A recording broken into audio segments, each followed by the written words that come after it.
Quiet, please.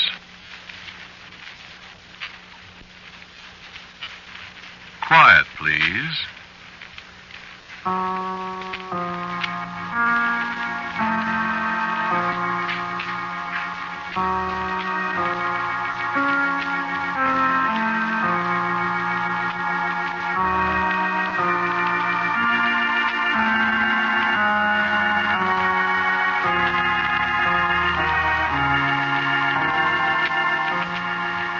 The Mutual Broadcasting System presents Quiet Please, which is written and directed by Willis Cooper and which features Ernest Chappell. Quiet Please for tonight is called Sketch for a Screenplay.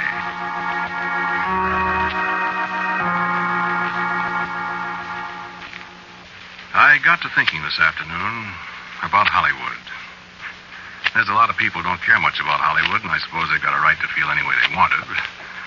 But me, I always sort of liked the place.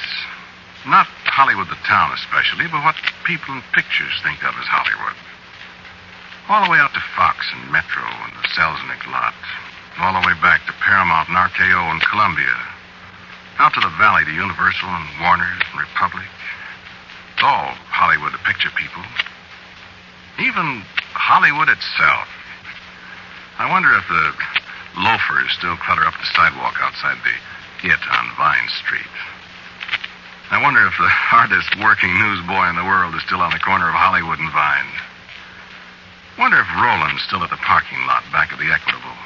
And that bartender at the Derby that always used to put the bite on you for $50. Hollywood Boulevard at Christmas time. Santa Claus Lane with the gold and silver trees and the lights. And in the summer, when it's 11 o'clock in Hollywood, but it's 3 o'clock in New York, that makes it time to have a bottle of Carte Blanc in the bamboo room.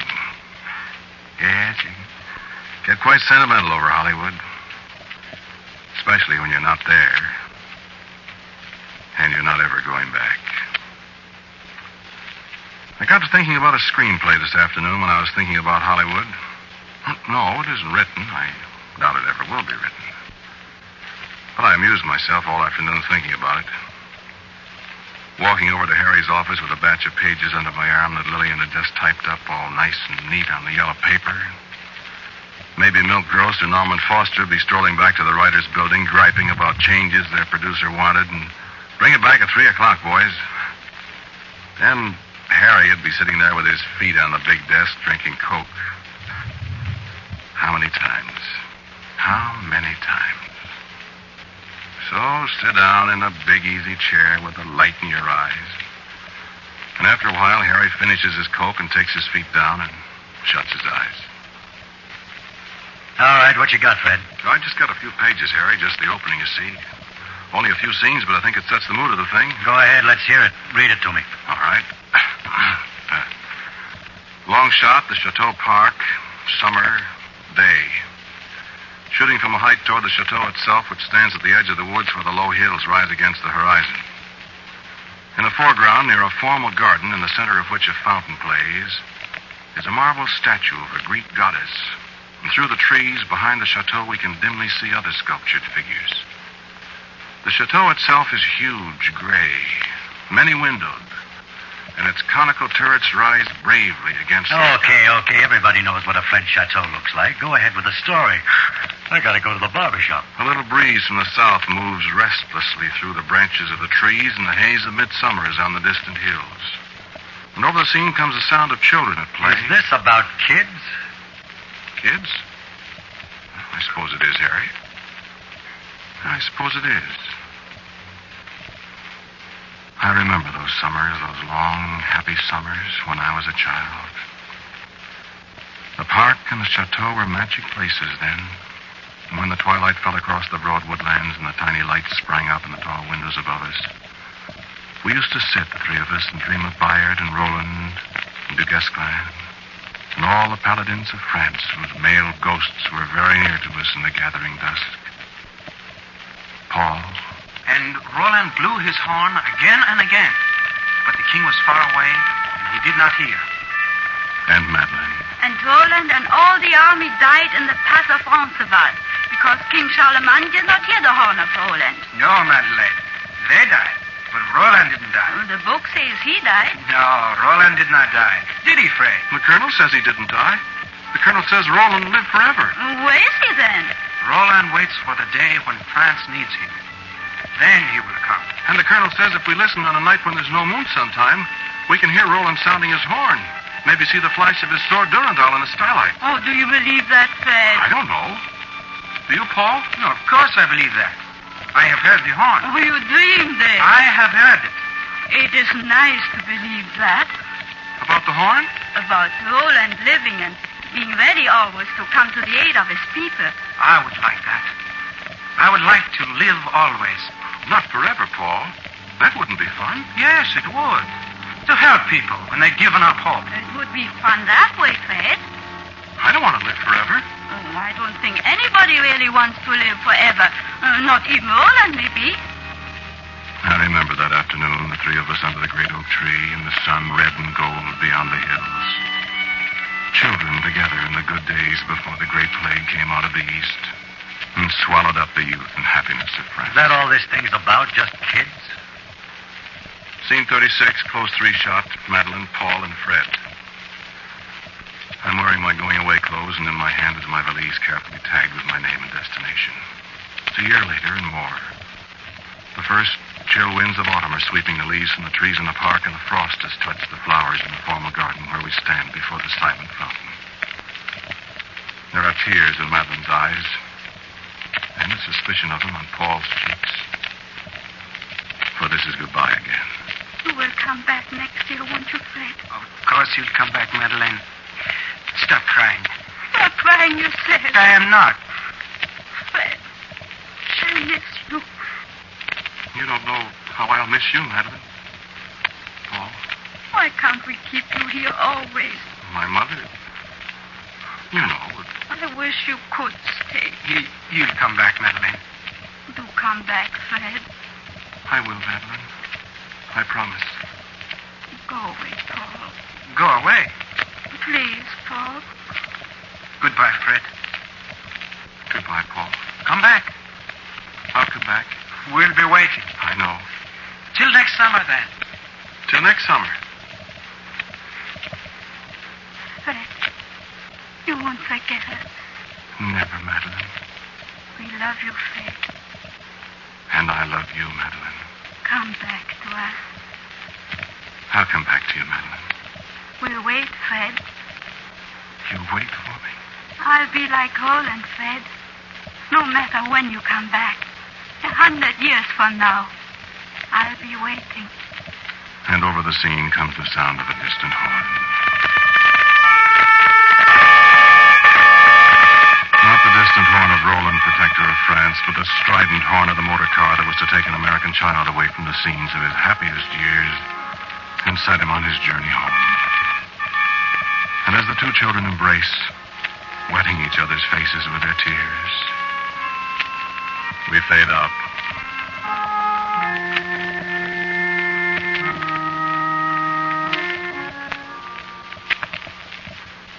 And then I thought of the next few years. Fade in. New York Harbor and the Statue of Liberty. Dissolve to a confused, tearful greeting at the pier. Close up. A preoccupied, garrulous mother. And close up, an embarrassed, preoccupied stranger called father. And moving shot, a train streaking westward in the night. And montage, a sad-eyed boy staring out of a train window, a fountain playing in a formal garden in the sunlight. Cone-shaped towers against an evening sky. A girl waving goodbye from the iron gates of a chateau in France. A giant figure in armor brandishing a golden trumpet.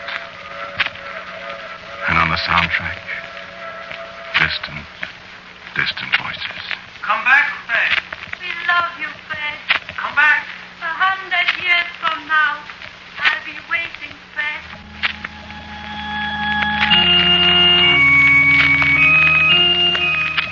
Let me see that script, Fred. Go ahead. Read it, Harry. Insert. Diploma from the University of Illinois. Know ye all men by these presents that Frederick Arthur, Bachelor of Arts, seal of the university. Full shot. City room. Daily newspaper. As Fred enters the room, the camera follows him to the desk of the city editor, where he stops respectfully. The camera moves into a close two-shot of Fred and the editor. The editor at last looks up. I was editor of the college paper my last year in school, and I did a column on sports for the Havana paper. Dissolved to typewriter and hands at work. The camera moves into a close close-up, and we read, By Frederick Arthur. Dissolved to close-up. Fred at telephone. All right, Senator, I'll see what I can do about it. Dissolved to medium shot. Group at bar, favoring Fred. Fred raises his glass and drinks. Here's to Hollywood, you unlucky people.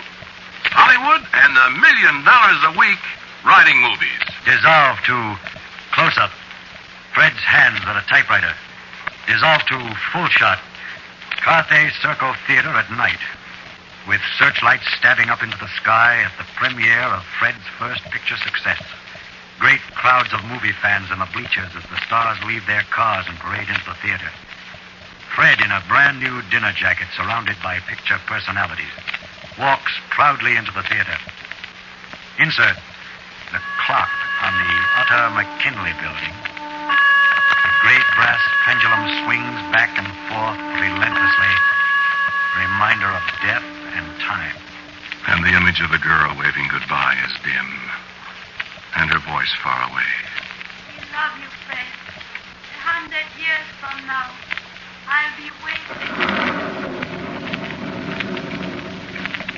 And an insert of the calendar that reads September 1939, and double exposed against it, marching men in gray uniforms, Stukas dive-bombing a road, and a man in a rumpled gray uniform howling in a mob, and voices shouting, Sieg Heil!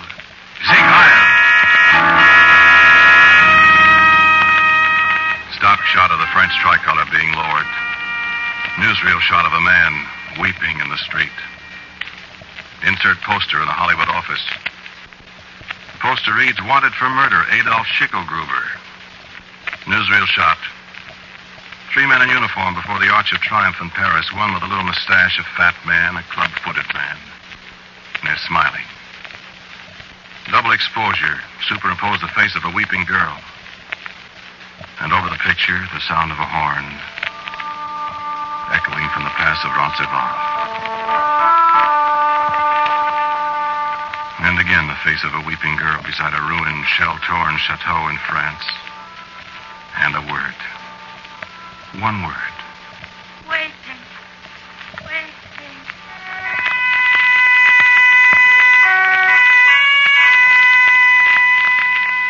Now, a stock shot of the studio gates closing from the outside and a quick montage of a raised hand of a train full of soldiers in new, ill-fitting uniforms.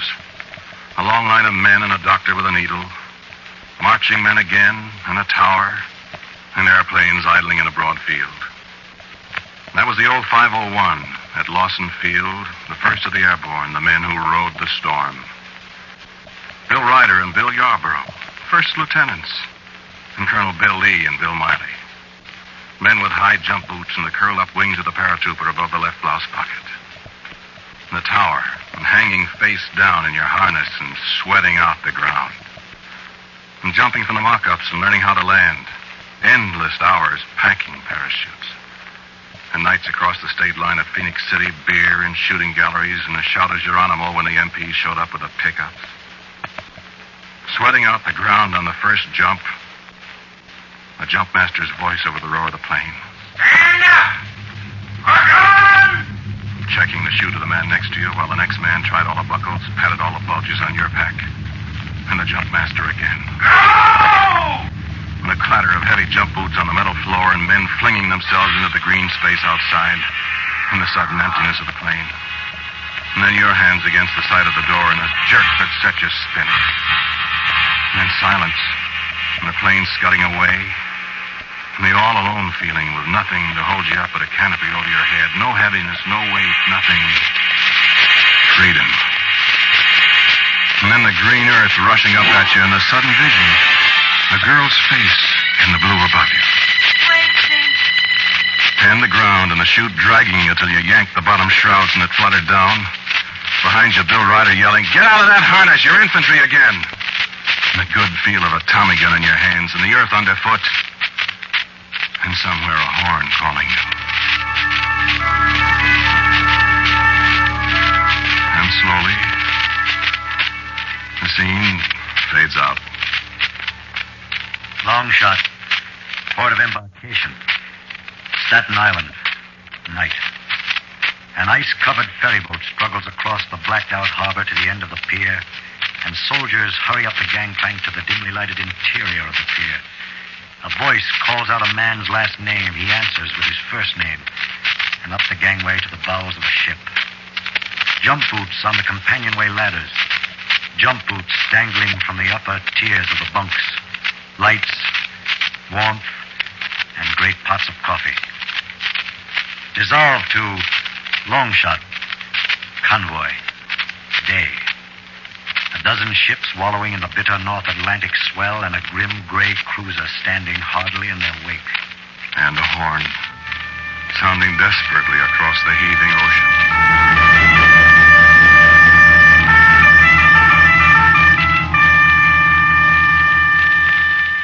I sit in Harry's office as he reads the screenplay I dreamed of this afternoon.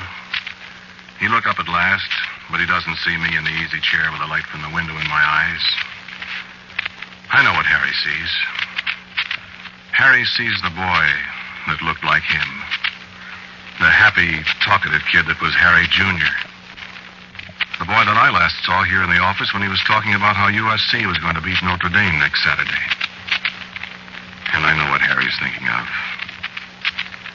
He's thinking about a laughing, talkative young Marine corporal who made one too many landings with the Raiders. And the white Star of David out there on that island with a name nobody can pronounce.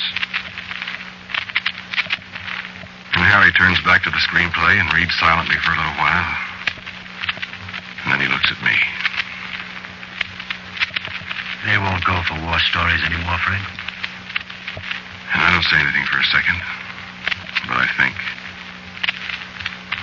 Yes, they will go for war stories, Harry. Yes, there's still a lot of people that haven't forgotten. Go on. Read the screenplay, Harry. Long shot. An airfield in England. Night. Yes, I remember that. C-47s as far as you could see. Clear night with the stars up there. Us in our jumpsuits, us with our Tommy guns and our knives and our grenades. Waiting.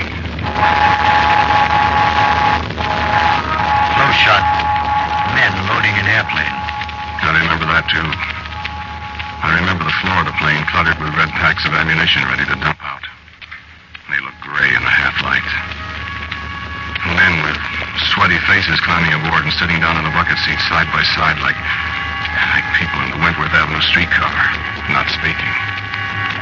Tightening their belts and sweating. Sweating out for takeoff. Medium shot. Control tower.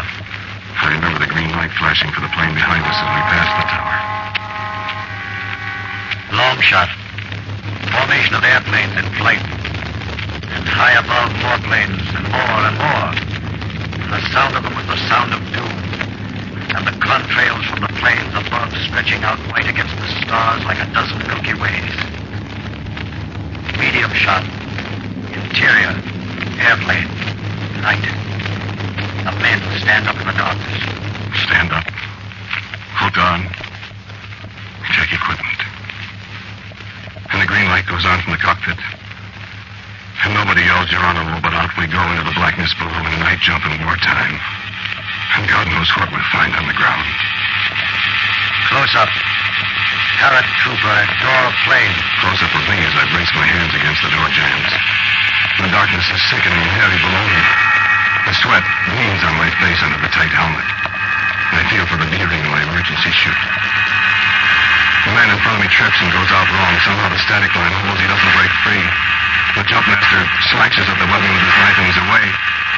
But when I jump, I'll be too far away from the rest, and the jumpmaster yells at me to hold it, but he's too late. I'm imprisoned in the dark blackness between heaven and earth. Alone. Alone in the dark and my heart bursting. I shouted in the darkness, but there was no answer. No answer but the muttering of the planes as they faded away into the night that wrapped itself around me like a cloak. And I gave myself up to die there in space. And I think I prayed. And I heard the sound of a horn blowing urgently. And I crashed through the branches of a tree, and a greater blackness came over me. Dissolved to medium shot forest early dawn. From a tangle of underbrush, a man slowly rises to his feet. I got out of the parachute harness somehow. I was alone. And as I raised my head to reconnoiter... Close shot. German soldier. He lies half hidden behind a tree, and he is lowering his rifle after firing a shot. He waves to other soldiers off scene. Close shot. Paratrooper. The American throws himself behind a fallen tree. He peers anxiously through the bushes. Montage. German soldiers. In a series of short flashes, we observe German soldiers, rifles and machine guns poised, completely surrounding the American. Close shot. The American. He looks out from his concealment, searching the area carefully. Suddenly, there is the crackle of a twig, and he leaps to his feet, his Tommy gun at the ready. Yes, of course, Harry. You guessed it. A young man and a young woman. Paul and Madeline. That's too much of a coincidence, Fred. It was Paul and Madeline. Well, Fred? We said we'd wait, Fred. They had not changed much. In rough living clothes, they looked a little older, a little thinner. And the cross of Lorraine on their coats told me what they were. We knew you'd come back, Fred. Of course, old boy. What can I say to you? You might kiss me. And I kissed her. And her lips were cold as ice. There was warning, and the enemy lay close to us, and perhaps... Oh, Fred, we have missed you so. We needed you, Fred. And Paul took my hand and smiled at me. You heard the horn of Roland, Fred. I've heard it a great many times, Paul. You have not forgotten how we talked about Roland. No, I haven't forgotten it. How did you find me? Don't you recognize the place, Fred? I know. This is the woods behind the chateau where we all live. I wouldn't have recognized it. Well, we played cowboy and Indians, Fred. Remember? I remember. Come, Fred, we have got to get you out of here. Well, but... The Germans? They can't hurt us, old boy. This is our home, don't you remember? Follow us, Fred. This way. Has it been... rough? Yes. It has been rough, Fred.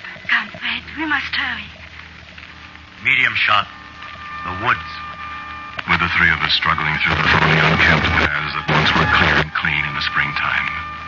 Paul ahead, then Madeline, then me. More and more pathways, some of them new, some of them mere traces of footprints through the woods. My two friends always ahead, always leading. You came back. Of course I came back, Madeline. We knew you wouldn't forget us. Come on. Come on. Then I followed again. Twice I heard German patrols not too far away from us, but we went on and on, till I'd lost all sense of direction. And I said, "How much farther?" Paul stopped then. This is as far as we can go with you, Fred. But what... well, what do I do now? You came back to us, Fred. You will know what to do. Well, no, but... Madeline. Come, Madeleine. Goodbye, Fred. But Paul, will I see you again? Yes. You'll see us again. Oh, Fred. And Madeline kissed me. It was growing dark again, and the road that led past the chateau was directly in front of me. I knew my way from here. But Madeline kissed me in the twilight there. And again, I heard the distant call of the horn. And I turned away from her and went out. And she waved once when I looked back over my shoulder. And then And she and Paul were gone. And I knew at last, Harry, why they couldn't go any farther with me. Read the next scene, Harry. Close shot. Clearing. 2 graves with rude headboards. The camera moves in to a close-up and we read the inscription, Madeleine Duclos, French resistance fighter, executed by order of the German commandant. Paul Duclos, French resistance fighter, executed. You can't do that, Fred. There's one more scene, Harry. Camera moves up and over the 2 graves to a third. We read the inscription on this headboard. Private Fred Arthur, American parachutist, killed in a single-handed attack on the headquarters of the German commandant. And over the scene comes the sound of children at play. Madeleine and Paul and me.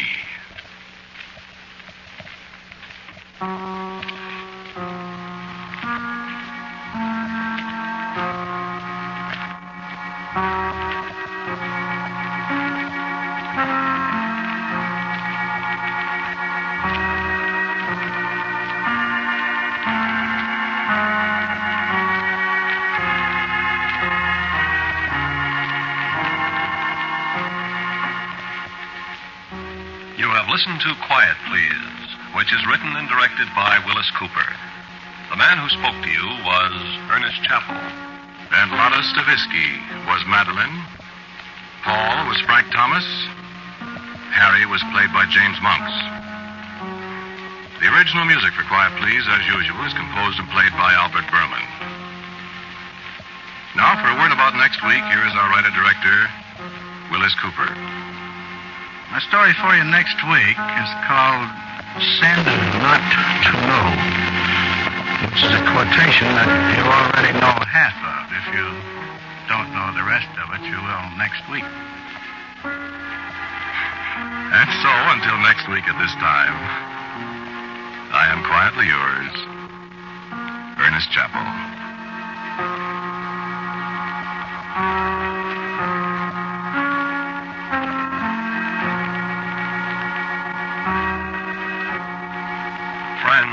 March is Red Cross time, the time when your American Red Cross asks your cooperation and support. The Red Cross has 3 major responsibilities this coming year: disaster relief and rehabilitation, a national blood program so that the whole blood and its derivatives may eventually be made available free to all, and services to veterans and their families. But Red Cross services will not end there. You'll find the Red Cross lending a hand in building up health and ensuring the safety of the community, teaching simple bedside care, bringing the ways of good nutrition to expectant mothers, veterans' brides, the blind and the deaf, as well as others in the community, teaching how to give temporary relief to the injured, how to rescue a person from drowning, how to avoid accidents common in everyday experience. These are traditional Red Cross services offered in your name. Remember, in all it does, the Red Cross depends on you. Give generously and give to the 1948 Red Cross Fund. This program comes from New York. This is the Mutual Broadcasting System.